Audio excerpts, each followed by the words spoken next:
Assalamualaikum warahmatullahi wabarakatuh. Salam sejahtera untuk kita semua.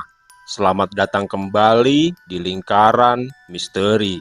Bersama saya Untung Prasetyo yang pada kesempatan kali ini akan membawakan kisah dari Bang Rudi. Tapi sebelum kita masuk ke ceritanya, jangan lupa dukung channel Lingkaran Misteri dengan menekan tombol subscribe-nya dan juga tombol like-nya. Serta nyalakan lonceng notifikasinya agar sahabat semua tidak ketinggalan cerita-cerita mistis berikutnya. Oke, tanpa berlama-lama lagi, mari kita simak ceritanya.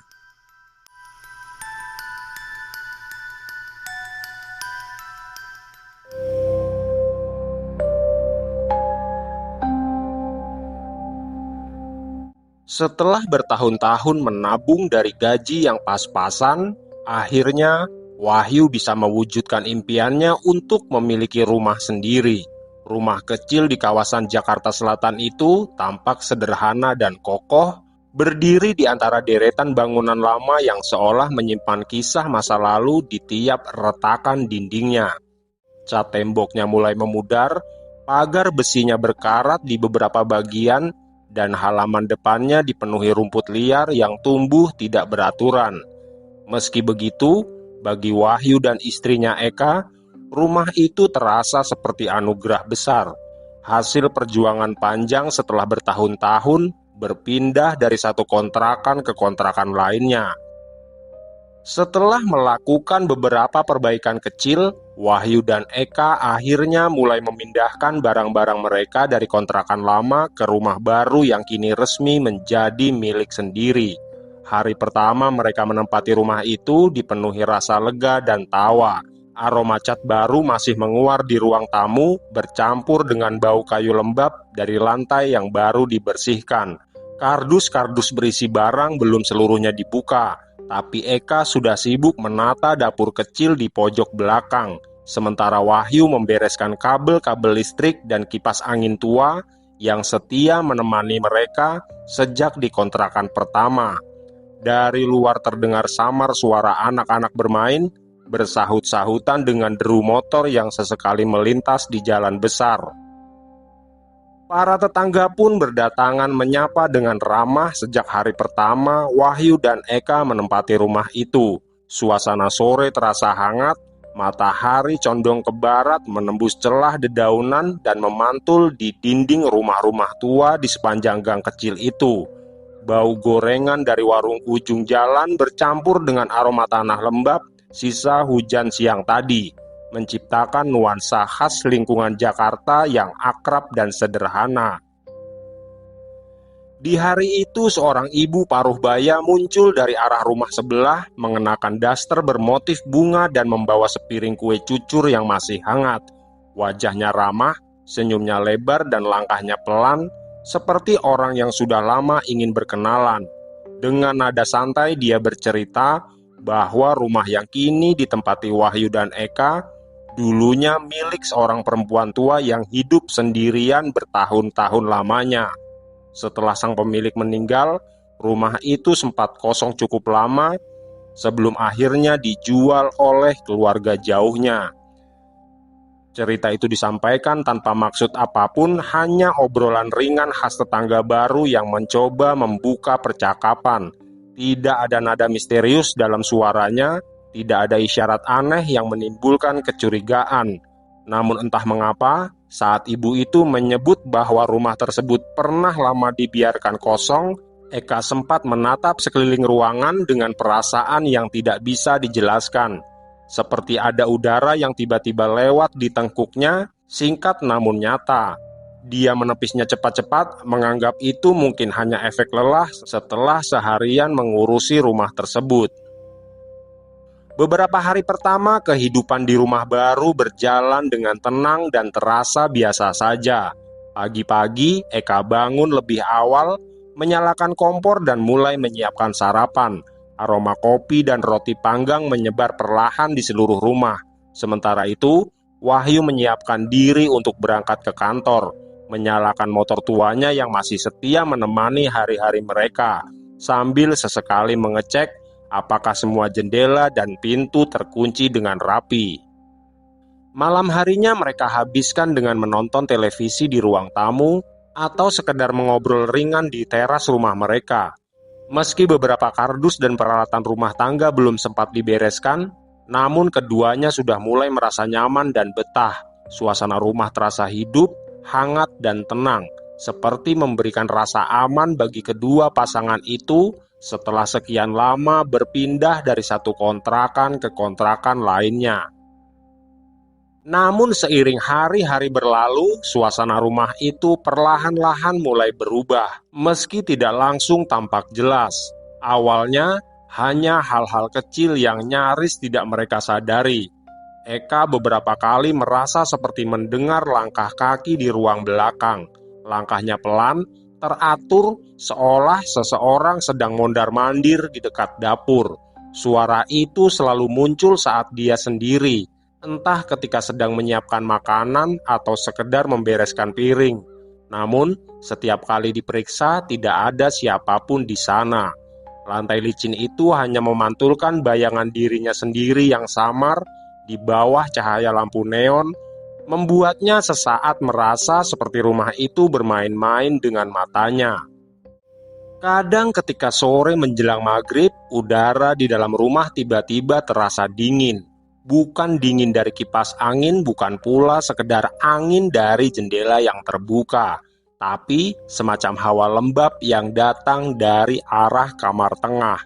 Udara itu menempel di kulit seperti kabut halus, membekukan ujung jari dan membuat bulu kuduk meremang.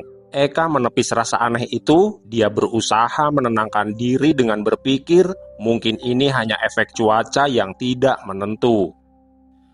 Namun rasa tidak nyaman itu tidak hilang begitu saja. Dia pelan-pelan tumbuh, menebar diam-diam seperti jamur yang merambat pada dinding lembab. Pintu yang semula mudah dibuka beberapa kali terasa berat saat didorong, seakan menahan dirinya dari sesuatu yang tidak terlihat.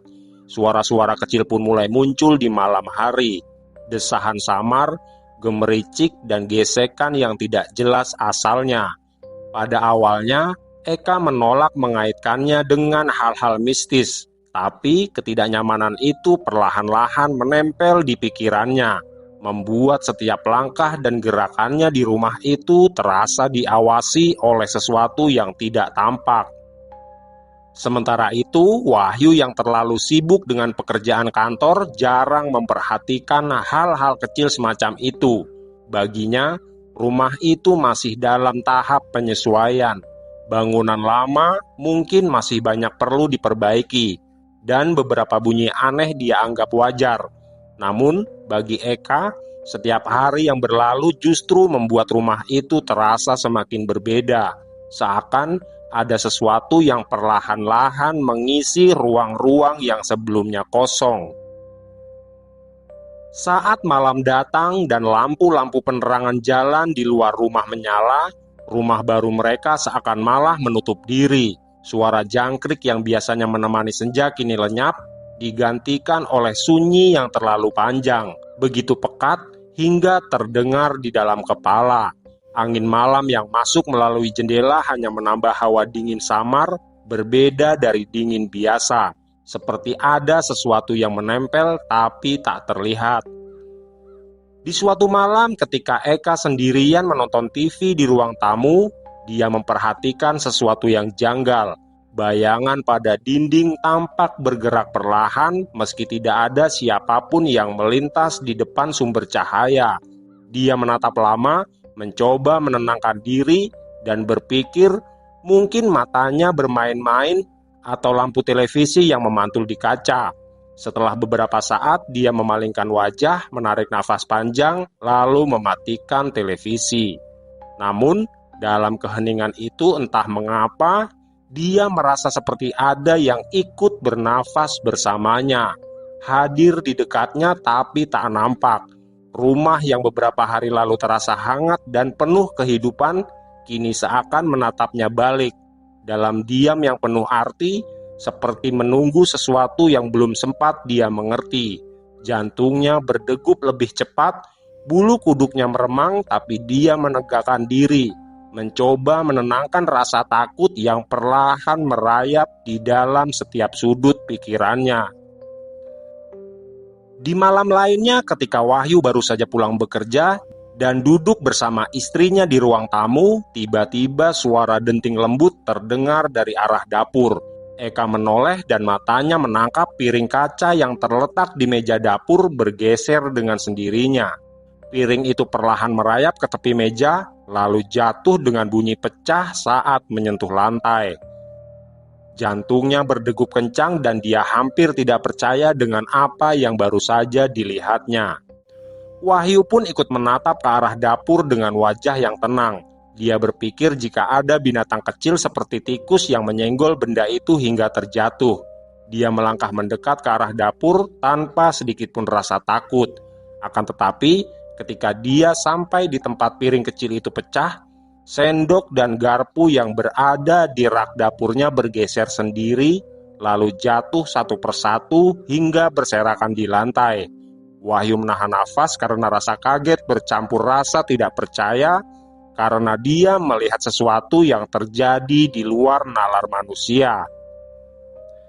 Eka menatap suaminya dengan mata terbuka lebar. Hatinya sedikit lega karena kini Wahyu menyadari sendiri bahwa ada yang tidak wajar. Mereka berdua berdiri di sana, membeku sejenak, mendengar suara hujan yang kini terdengar lebih keras bergema di seluruh rumah. "Beresinnya besok aja, Dek. Sekarang mending kita masuk ke kamar," ucap Wahyu dengan suara pelan. Eka hanya mengangguk mendengar apa yang baru saja dikatakan oleh suaminya. Tanpa pikir panjang, dia melangkah ke arah depan dan masuk ke dalam kamar. Sementara Wahyu terus berjalan ke arah ruang tamu untuk mengunci pintu dan jendela. Tidak lama setelah itu, pintu kamar tengah yang dijadikannya tempat menyimpan barang-barang tiba-tiba terbuka dengan sendirinya. Dan ketika mata Wahyu menangkap pemandangan aneh itu, pintu pun kembali menutup dengan sendirinya dengan bunyi pelan tapi pasti. Karena penasaran, Wahyu melangkah ke arah kamar itu dan mencoba membukanya. Tapi anehnya, pintu kamar itu sangat sulit untuk dibuka walau tidak dikunci. Namun terasa ada sesuatu yang menahannya dari dalam. Bersamaan dengan itu, dia mulai merasakan hawa dingin lembab yang sama seperti yang Eka ceritakan. Wahyu menarik nafas panjang, merasakan bulu kuduknya berdiri untuk pertama kalinya. Dan seketika itu juga dia bergegas menyusul Eka masuk ke dalam kamarnya. "Sekarang kamu percaya kan, Mas?" ucap Eka dengan wajah pucatnya dan tubuh gemetar. "Iya, Dek, aku percaya," balas Wahyu sambil memeluk istrinya untuk meredakan rasa takutnya. "Pokoknya malam ini aku nggak mau tidur di sini, Mas. Kita nginep aja di rumah Bude," ucap Eka sambil terisak. "Iya, Dek, nanti kalau hujannya reda, kita langsung jalan ke rumah Bude," balas Wahyu menenangkan sambil terus memeluk istrinya dengan erat. Malam itu menjadi malam yang panjang bagi Wahyu dan Eka. Hujan masih turun dengan ritme yang sama, menetes pelan namun terus-menerus, seperti mengetuk-ngetuk genting dalam pola yang tidak berujung. Di dalam kamar, mereka berdua terbaring dalam diam. Suara detak jam dinding terasa lebih jelas dari biasanya, memecah sunyi yang menekan. Tidak ada satupun dari mereka yang benar-benar terlelap. Eka memejamkan mata, tapi tubuhnya bergetar halus di bawah selimut. Wahyu yang berusaha tetap tenang menatap langit-langit kamar dengan pandangan kosong. Setiap kali angin berhembus dari celah jendela, hawa dingin itu terasa semakin menusuk. Bau lembab dari arah kamar tengah seperti ikut merambat masuk, samar tapi nyata. Beberapa saat kemudian, suara langkah kaki terdengar di luar kamar. Terdengar pelan, berat dan teratur. Langkah itu berhenti tepat di depan pintu kamar mereka. Tidak ada suara lain, hanya hujan yang terus menetes di luar dan bunyi jantung yang berdetak cepat. Waktu seolah berhenti, udara di kamar menjadi begitu pekat hingga membuat dada terasa sesak. Tidak ingin terus larut dalam ketakutannya, Wahyu mengambil ponselnya dan mencoba menghubungi salah seorang temannya yang diketahui memiliki kemampuan untuk berinteraksi dengan makhluk-makhluk tak kasat mata. Hal itu diketahuinya dari beberapa teman lainnya yang pernah menceritakan sosok temannya itu. Namun, keanehan pun kembali terjadi. Ponsel pintarnya tiba-tiba mati. Padahal seingatnya, baterai ponsel tersebut dalam keadaan terisi penuh. Dan tidak lama kemudian, tiba-tiba terdengar suara ketukan pelan di pintu kamar. Sekali, 2 kali, hingga 3 kali. Ketukan itu tidak keras, tapi cukup untuk membuat keduanya menahan nafas. Wahyu menatap pintu itu tanpa bergerak, tubuhnya kaku, sementara Eka berusaha menekan isak kecilnya yang nyaris pecah dari tenggorokan. Setelah 3 kali ketukan di pintu membuat suasana semakin mencekam, berganti dengan suara seret halus seperti sesuatu yang digesek di lantai, perlahan menjauh dan menghilang ke arah dapur. Beberapa detik kemudian, dari arah ruang tamu terdengar bunyi kursi yang bergeser sendiri. Tidak ada angin, tidak ada manusia. Hanya suara benda yang berpindah tempat, seolah sedang digunakan oleh sesuatu yang tak kasat mata. Wahyu menutup matanya rapat mencoba mengabaikan semua yang terjadi. Namun semakin dia berusaha tidak memperdulikannya, semakin jelas suara-suara itu terdengar. Ada yang berjalan di lorong rumah, ada yang seperti menghela nafas panjang di dekat dinding kamar. Udara malam pun terasa semakin dingin, begitu dingin hingga kulitnya terasa mati rasa. Sementara itu, Eka yang sangat ketakutan akhirnya dapat tertidur pulas. Entah dia tertidur karena rasa kantuknya atau dia kehilangan kesadaran karena rasa takutnya. Hujan di luar akhirnya mereda menjelang dini hari, tapi keheningan yang tersisa justru membuat suasana semakin mencekam. Tidak ada suara kendaraan ataupun suara pedagang yang biasa lewat di depan rumah mereka. Hanya kesunyian yang mencekik seolah dunia di luar rumah ikut terdiam. Ketika cahaya pagi akhirnya menembus tirai jendela, Eka bangun dengan wajah pucat. Matanya sembab karena kurang tidur. Wahyu masih terduduk di tepi ranjang menatap kosong ke arah lantai. Di bawah pintu kamar, tampak bekas kaki basah, kecil, samar, tapi jelas bukan milik mereka. Dan pagi itu, tanpa banyak bicara, mereka mengemasi beberapa pakaian lalu bergegas keluar rumah. Tidak ada lagi yang berani menoleh ke arah belakang. Rumah yang semula mereka anggap anugerah, kini terasa seperti tempat asing yang tidak ingin mereka masuki lagi. Namun, sebelum menutup pintu untuk terakhir kalinya, Wahyu sempat mendengar suara samar dari dalam rumah, seperti kursi yang digeser perlahan, lalu berhenti tepat ketika pintu menutup rapat. Setelah mengantar Eka ke rumah Bude Ambar di daerah Cipulir, Wahyu langsung bergegas menuju ke kantornya. Jalanan masih basah sisa hujan semalam, menyisakan genangan kecil di sepanjang trotoar. Angin pagi membawa aroma tanah lembab, sementara langit tampak abu-abu pucat seolah matahari pun enggan menampakkan diri. Tubuh Wahyu terasa letih, matanya berat menahan kantuk. Malam yang penuh ketegangan membuatnya nyaris tidak tidur sama sekali. Namun dia tetap memaksakan diri untuk pergi bekerja, bukan hanya karena tanggung jawab pekerjaannya, tapi juga karena ada sesuatu yang mengganjal di pikirannya. Dia ingin segera bertemu Bang Rudi, rekan kerja sekaligus satu-satunya orang yang dia tahu bisa menanggapi ceritanya dengan serius. Sesampainya di kantor, suasana sudah ramai seperti biasa. Suara mesin printer berdengung, obrolan rekan kerja bercampur dengan aroma kopi instan yang mengepul dari pantry kecil di pojok ruangan. Semua tampak berjalan normal dan terlalu normal, bahkan kontras dengan kekacauan yang masih melekat di benaknya sejak malam tadi. Wahyu duduk di mejanya menatap layar komputer yang belum sempat dinyalakan. Dia mencoba fokus pada pekerjaannya, tapi pikirannya terus melayang ke rumah baru yang beberapa hari ditempatinya. Bayangan piring yang bergeser sendiri, pintu yang menutup tanpa sebab, dan langkah kaki di depan kamar masih terputar jelas di kepalanya.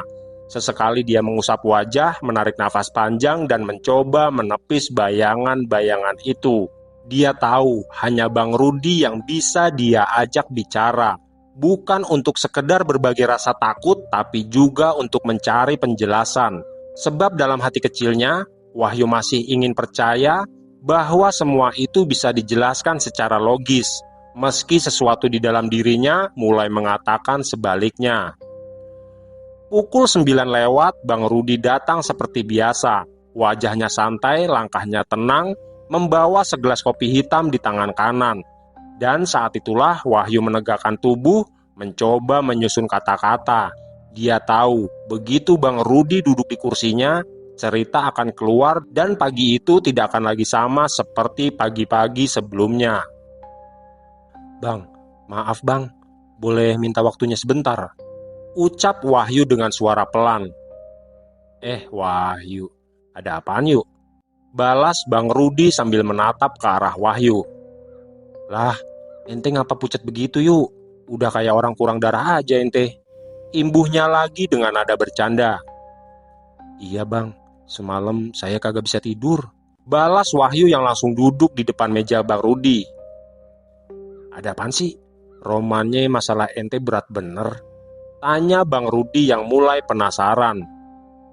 "Rumah saya bang, rumah saya semalam saya sama istri saya ditakut-takutin bang," balas Wahyu yang mulai menjelaskan. "Yah, dia gagap. Nih ngopi dulu biar tenang," ucap Bang Rudi sambil menggeser gelas kopinya. "Minum dulu tuh biar kagak gugup," imbuh Bang Rudi dengan wajah serius. "Jadi gini bang, saya kan baru aja nempatin rumah yang dulu saya ceritain ke abang tuh. Nah, semalam saya sama istri saya ditakut-takutin sama penunggu rumah itu bang," ujar Wahyu menjelaskan setelah dia menyeruput kopi hitam yang diberikan oleh Bang Rudi. Wahyu pun menceritakan semua kejadian yang dialaminya semalam. Selain itu, dia juga menceritakan kejadian-kejadian aneh yang dialami istrinya setelah beberapa hari mereka menempati rumah itu. "Nah, semalam pas lagi tegang-tegangnya bang, saya coba buat nelpon abang tuh. Tapi anehnya, handphone saya tiba-tiba mati bang. Padahal seingat saya baterainya masih sekitaran 70%. Dan anehnya lagi, handphone saya nyala lagi bang sekitar jam 2-an, ujar Wahyu menceritakan. "Ya udah dah, ente tenang dulu. Ntar pulang kerja aneh mampir ke rumah ente," balas Bang Rudi yang membuat Wahyu merasa lega. "Kalau gitu kita bareng aja bang. Soalnya istri saya gak mau pulang. Sekarang dia ada di rumah budenya," ujar Wahyu yang kembali menjelaskan. Setelah pembicaraan itu, Wahyu merasa sedikit lega. Ada rasa tenang yang muncul begitu mendengar Bang Rudi berniat menemaninya pulang malam ini. Seolah ada beban yang terangkat dari dadanya. Dia kembali ke mejanya, mencoba menuntaskan pekerjaan yang tertunda.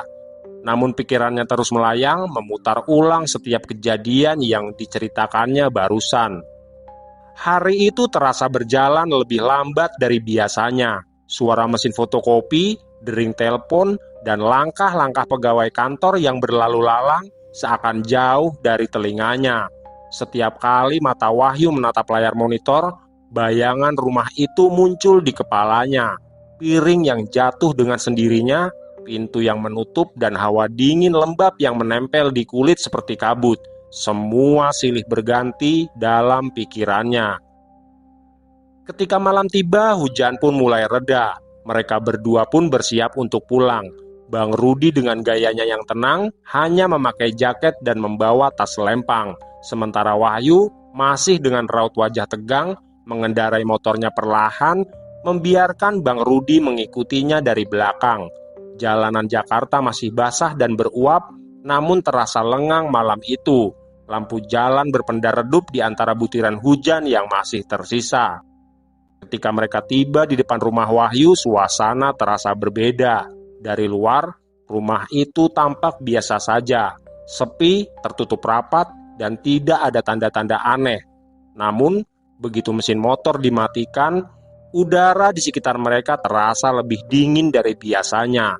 Sunyi yang menggantung di udara begitu pekat seperti menahan sesuatu yang tidak terlihat. Wahyu berdiri di depan pagar menatap rumahnya tanpa suara.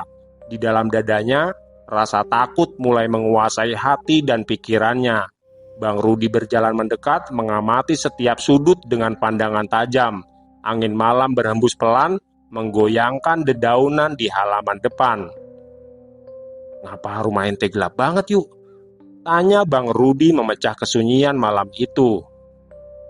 "Iya bang, tadi pagi saya sama istri buru-buru keluar, jadi nggak kepikiran buat nyalain lampu," balas Wahyu menjelaskan. Tidak lama kemudian dari dalam rumah samar-samar terdengar seperti suara benda jatuh. Wahyu menelan ludah mencoba menenangkan diri. Bang Rudi menatapnya sebentar, lalu mengangguk pelan memberi isyarat bahwa mereka akan masuk. "Yaudah, kita masuk yuk," ucap Bang Rudi yang sontak membuat Wahyu terkejut. "Lah ayo masuk," keburu dilalerin kita, imbuhnya lagi sambil tersenyum menatap Wahyu yang ketakutan. Dengan tangan sedikit gemetar, Wahyu membuka pintu rumahnya. Engsel pintu mengeluarkan bunyi derit panjang memecah keheningan malam. Dari balik kegelapan ruang tamu, hawa dingin langsung menyergap keluar, menusuk kulit seperti uap beku yang tak terlihat. Dan di saat mereka melangkah masuk, aroma lembab yang dulu diceritakan Eka kini tercium jelas. Bau dinding tua, debu dan sesuatu yang tidak bisa dijelaskan. Campuran getir dan dingin yang membuat tengkuk Wahyu terasa berat. Bang Rudi berhenti di ambang pintu memandangi ruang tamu yang gelap. Dalam diam dia tahu bahwa malam ini tidak akan berjalan biasa. Rumah itu seperti bernafas pelan seolah menyadari kehadiran mereka. "Assalamualaikum," seru Bang Rudi yang melangkah masuk ke dalam rumah sambil mencari saklar lampu rumah itu. Dia meraba dinding di dekat pintu dan tidak lama setelah itu keluar suara pelan saat jari tangannya menekan saklar lampu. Seketika cahaya lampu neon menyala dengan kilatan redup, berpendar ke seluruh ruangan. Cahaya putih kekuningan itu menyingkap suasana ruang tamu yang terlihat biasa. Namun entah kenapa terasa ganjil. Sofa kecil berwarna abu-abu berdiri di sudut ruangan. Di atasnya masih ada bantal yang sedikit miring. Wahyu berdiri diam di belakang Bang Rudi, matanya bergerak gelisah menyapu seluruh ruangan. Walau terang, suasana rumah itu tidak memberi rasa nyaman. Justru dengan lampu yang menyala, setiap detail tampak lebih hidup, seolah-olah benda di dalamnya memiliki kesadaran yang diam-diam sedang memperhatikan mereka. "Ya, dia bengong di situ. Bukannya masuk terus bikin kopi," ujar Bang Rudi yang kembali memecah keheningan dan menghidupkan suasana. "Waduh, saya takut bang," jawab Wahyu dengan wajah tegang. "Lah, ente gimana sih? Ini kan rumah ente sendiri. Masa ente takut?" ujar Bang Rudi sambil melangkah ke arah dapur rumah itu. "Kalau gitu, ayo dah ane temenin." "Ada-ada aja, tamu langsung nyelonong ke dapur," imbuh Bang Rudi yang berusaha menghilangkan rasa takut yang semakin menekan pikiran Wahyu. Begitu mereka sampai di dapur, lampu di ruangan itu berkedip-kedip sekali lalu normal kembali. Meja makan di tengah ruangan masih tertata rapi, tapi salah satu kursinya tampak agak bergeser seolah baru saja diduduki seseorang. Di atas meja masih ada piring yang retak di pinggirnya. Piring yang semalam jatuh dan pecah, namun kini pecahannya tidak ada lagi, dan piring itu masih terlihat utuh. Wahyu tertegun melihatnya. Dia tahu betul jika piring itu sudah hancur. Bahkan dia masih ingat bunyi pecahnya yang tajam. Tapi malam itu, piring yang dilihatnya pecah masih ada di tempatnya seperti tidak pernah terjadi apapun. Bang Rudi menatap benda itu lama lalu mengalihkan pandangannya ke sekeliling dapur. Udara di dalam terasa menekan, membuat dada mereka sesak tanpa sebab. Dari arah kamar tengah yang pintunya masih tertutup rapat, terasa hembusan udara dingin yang berbeda. Semakin lama, Hawa itu semakin kuat, seperti nafas yang perlahan-lahan keluar dari celah pintu. "Udah ente bikin kopi dulu yuk," ucap Bang Rudi dengan tenang. "Iya bang," jawab Wahyu gugup namun segera melangkah menuju ke meja kompor. "Lu udah ngadain selamatan apa belum yuk?" tanya Bang Rudi sambil menyalakan korek untuk membakar rokok kretek kesukaannya. "Belum bang," jawab Wahyu singkat. "Biasanya orang kalau nempatin rumah baru minimal ngadain pengajian kecil yuk. Tujuannya ya buat kirim doa ke orang-orang yang udah kagak ada," ujar Bang Rudi sambil mengepulkan asap rokoknya. Maaf ya, gua nyalain rokok di sini nih," imbuh Bang Rudi sambil tersenyum. "Iya bang, kagak apa-apa. Saya juga biasa kok ngebul di dalam rumah," balas Wahyu sambil menyendok kopi hitam ke dalam cangkir. Wahyu menyiapkan kopi dengan gerakan pelan dan terus berusaha untuk menenangkan diri. Sendok yang dia pegang bergetar halus saat menyentuh dinding cangkir. Suara logamnya bergema lembut di ruangan itu berpadu dengan bunyi tetesan air dari keran yang bocor di dekat wastafel. Aroma kopi hitam mulai memenuhi udara, hangat tapi belum mampu mengusir hawa dingin yang tetap menggantung di sekeliling mereka. Bang Rudi duduk di kursi yang sedikit bergeser tadi.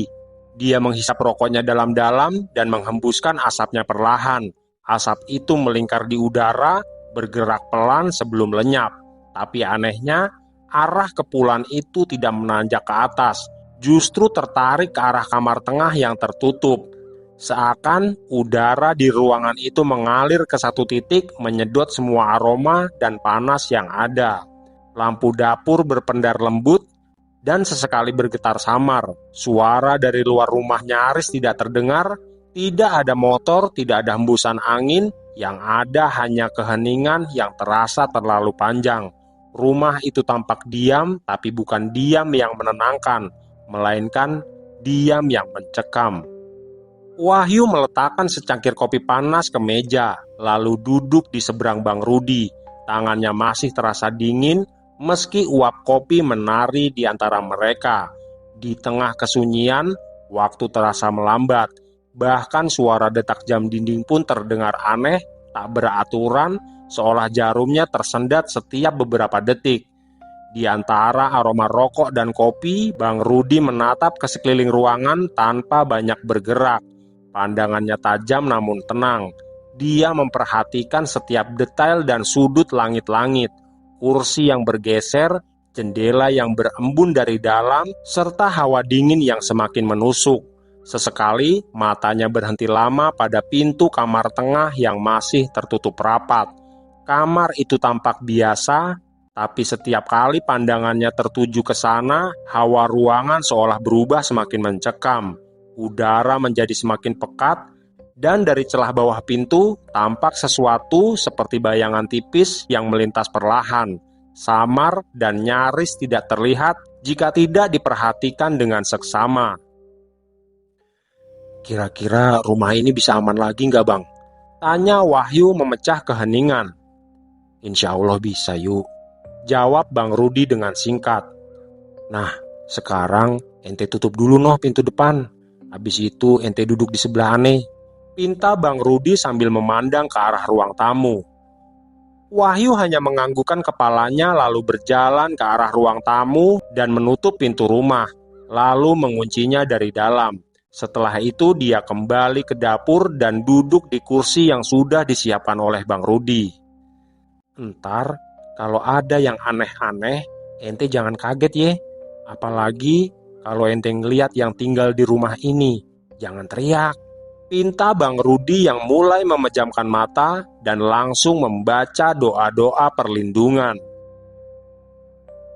Wahyu hanya memperhatikan dalam diam. Dia tidak berani bersuara sedikit pun. Dia tahu benar Bang Rudi bukan orang sembarangan. Sudah banyak cerita beredar di kantornya tentang pria itu, tentang kemampuannya yang tidak dimiliki oleh kebanyakan orang. Tapi malam itu, Wahyu tidak hanya mendengar ceritanya, tapi dia menyaksikan sendiri bagaimana aura di sekeliling Bang Rudi perlahan berubah. Lampu dapur mulai berkedip beberapa kali, lalu meredup. Cahaya kuningnya seolah diselimuti kabut tipis, membuat bayangan pada dinding bergetar samar. Suara jam dinding pun berhenti total, tidak ada detakan seakan waktu menahan nafasnya. Perlahan, Bang Rudi membuka matanya. Tatapannya kosong sejenak, kemudian berubah tajam. Ada sesuatu yang terasa bergetar di udara. Bukan angin, bukan pula getaran tanah, tapi kehadiran sesuatu yang lain. Sesuatu yang hidup, yang menatap balik dari batas yang tidak bisa dijangkau oleh mata manusia biasa. Dari arah kamar tengah, udara mulai berputar pelan. Bau lembab yang sejak tadi menggantung kini bercampur dengan aroma samar bunga melati. Wangi yang menenangkan, tapi justru menimbulkan rasa was-was yang sulit dijelaskan. Pintu kamar itu bergetar halus, seperti disentuh oleh tangan yang tidak terlihat. Suara kayunya berdecit, lembut namun menekan, membuat udara di dapur semakin berat. Bang Rudi menunduk sambil menarik nafas dalam-dalam. Lalu dia memejamkan mata kembali. Bibirnya bergerak perlahan, melantunkan doa-doa yang hanya terdengar samar. Setiap lafaz yang dia ucapkan seolah menggetarkan ruangan di sekitarnya. Lampu-lampu langit berpendar cepat, lalu meredup hingga nyaris padam. Wahyu yang duduk di sampingnya mulai merasakan tekanan aneh. Udara di sekeliling tubuhnya seolah menekan dari segala arah. Suhu ruangan turun drastis. Nafasnya membentuk uap putih tipis. Dia memeluk lengannya sendiri, berusaha menahan getaran tubuhnya yang semakin kuat. Beberapa saat kemudian, dari balik pintu kamar tengah, terdengar suara langkah pelan dan berat, seperti kaki tua yang berjalan tanpa alas, menyeret di atas lantai. Irama langkah itu sangat lambat, namun nyata, mengiris kesunyian rumah itu. Bang Rudi tetap terdiam, matanya masih terpejam. Dia tidak bergeming seolah sedang menunggu sesuatu. Dan tidak lama kemudian, pintu kamar itu perlahan terbuka dengan sendirinya. Engselnya berderit panjang, menimbulkan gema rendah yang membuat bulu kuduk Wahyu berdiri. Dari celah kegelapan di baliknya, muncul sosok dengan tubuhnya yang rapuh dan bungkuk. Sosok itu mengenakan kebaya lusuh berwarna coklat tua. Rambutnya panjang dan kusut, menutupi sebagian wajahnya yang pucat. Langkahnya tertatih, tapi di setiap langkah yang dia ambil membuat lampu dapur kembali bergetar, seolah cahaya takut menembus kehadirannya. Wahyu menahan nafas, matanya tidak bisa berpaling. Sosok itu berhenti di ambang pintu dan berdiri diam. Perlahan dia mengangkat wajahnya. Wajah yang dipenuhi keriput dengan mata cekung dan tatapan yang dalam. Namun, di balik kekosongan itu, ada cahaya lembut yang berpendar, redup seperti bara api yang hampir padam. Tatapan itu bukan amarah, tapi sebuah kesedihan, seperti seseorang yang terlalu lama menunggu. Bang Rudi membuka matanya perlahan, dan pandangannya bertemu dengan pandangan sosok makhluk gaib berwujud perempuan tua itu. Tidak ada suara, tidak ada gerakan, tapi hawa di sekitar mereka bergetar, menebar gelombang dingin yang halus namun kuat. Dalam keheningan itu, seolah ada percakapan yang terjadi tanpa kata-kata. Komunikasi batin antara Bang Rudi dan sosok tersebut, antara dunia yang kasat mata dan dunia yang tersembunyi. Dan beberapa detik setelah percakapan tanpa suara itu berakhir, lampu di seluruh rumah tiba-tiba padam.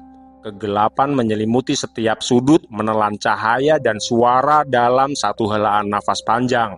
Suara hujan di luar rumah pun mendadak lenyap, seolah dunia berhenti bersamaan dengan padamnya cahaya.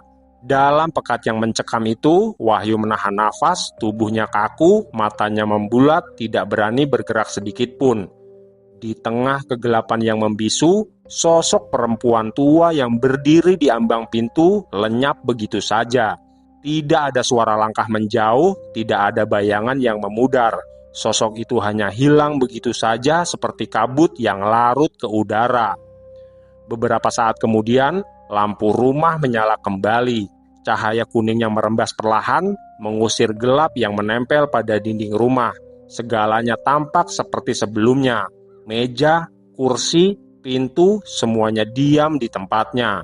Namun, suasana di rumah itu perlahan mulai berbeda. Udara dingin yang menusuk kini perlahan memudar, berganti hangat samar yang tersisa lebih tenang. Seperti rumah itu baru saja menghembuskan nafas panjang setelah lama menahannya.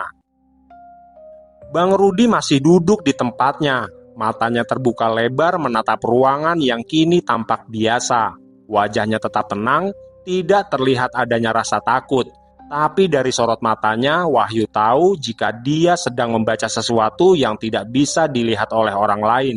Rumah itu memang terasa lebih tenang, tapi bukan karena sosok tadi sudah pergi sepenuhnya, melainkan karena dia memilih diam dan menunggu sesuatu untuk disadari.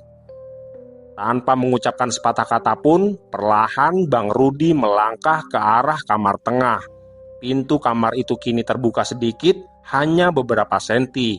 Dan dari celahnya tampak seberkas cahaya muncul memantul di lantai, seperti pantulan logam yang tertimpa cahaya. Wahyu pun ikut bergerak walau sebenarnya dia ingin menahan langkahnya. Tapi rasa ingin tahu menuntunnya untuk ikut mendekat. Jantungnya berdegup cepat, namun kakinya tetap melangkah. Ketika berada tepat di depan pintu kamar, tanpa ragu Bang Rudi langsung membukanya. Dia menunduk memperhatikan lantai kamar yang tampak biasa, sedikit berdebu dengan kardus-kardus berisi barang milik Wahyu dan Eka yang belum sempat dibongkar. Suasana kamar itu terasa sunyi, hanya terdengar bunyi rintik hujan di luar jendela. Bang Rudi melangkah perlahan masuk ke dalam kamar, lalu tanpa ragu menuju ke sudut ruangan, di mana tumpukan kardus menutupi sebagian permukaan lantai. Dengan gerakan hati-hati, dia menggeser satu persatu kardus itu, hingga terlihat bagian lantai yang sebelumnya tertutup rapat. Di sana, dia menemukan satu keramik yang tampak berbeda dari yang lainnya. Warnanya lebih kusam, dan di bagian pinggirnya sedikit renggang. Dengan raut wajah serius, Bang Rudi menekan keramik itu dengan ujung jarinya.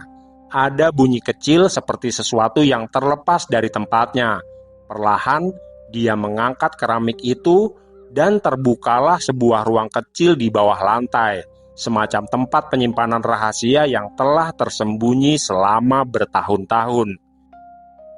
Apa yang dilakukan Bang Rudi sontak membuat Wahyu terkejut. Dia tidak menyangka jika di kamar itu ada sesuatu yang tersembunyi.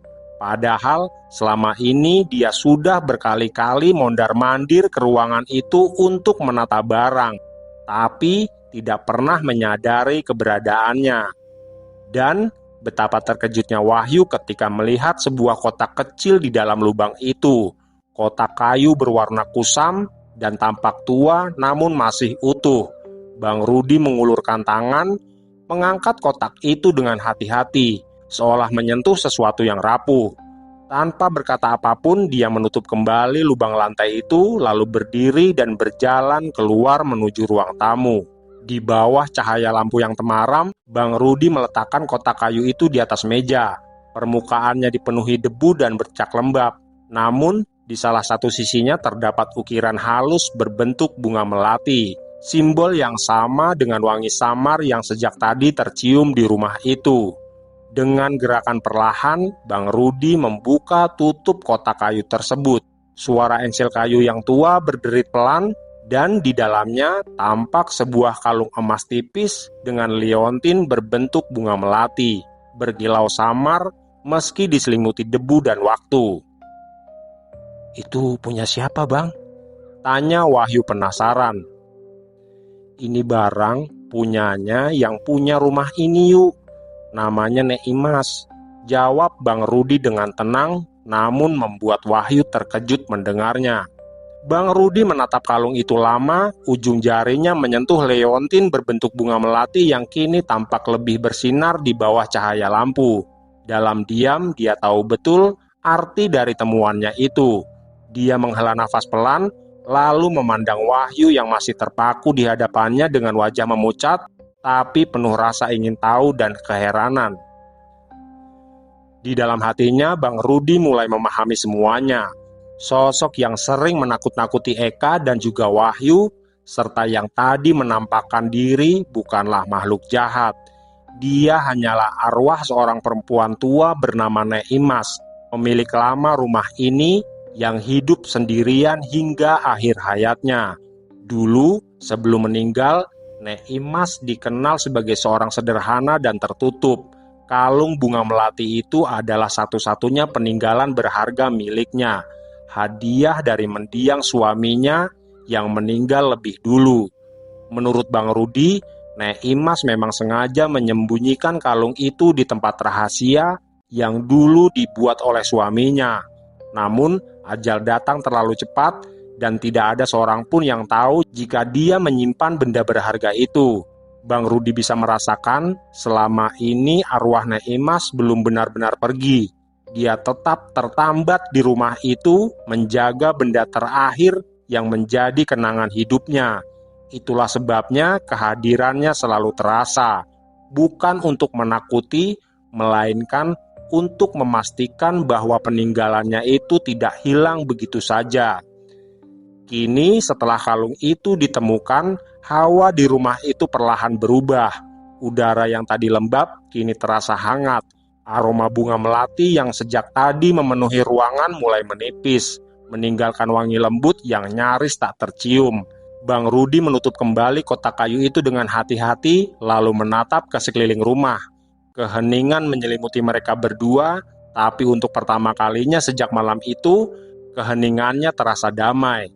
Tidak ada lagi rasa dingin yang menekan, tidak ada lagi getaran aneh dari arah kamar tengah. Wahyu hanya bisa berdiri memandangi kotak kayu itu. Dalam hatinya, dia merasa seolah baru saja menjadi saksi dari sesuatu yang jauh lebih besar dari logika manusia. Dia tahu malam itu akan menjadi pengalaman yang tidak akan pernah bisa dia lupakan seumur hidupnya. Yuk, ini barang gue bawa dulu ya, biar itu nenek kagak tinggal di rumah ini juga. Nah, secepatnya deh lu bikin selamatan buat kirim doa, ujar Bang Rudi dengan tegas.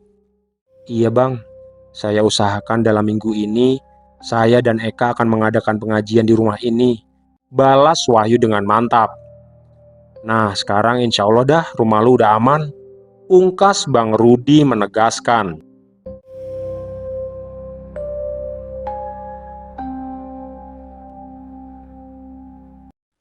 Oke, demikian tadi kisah dari Bang Rudi yang diceritakan oleh Mas Wahyu.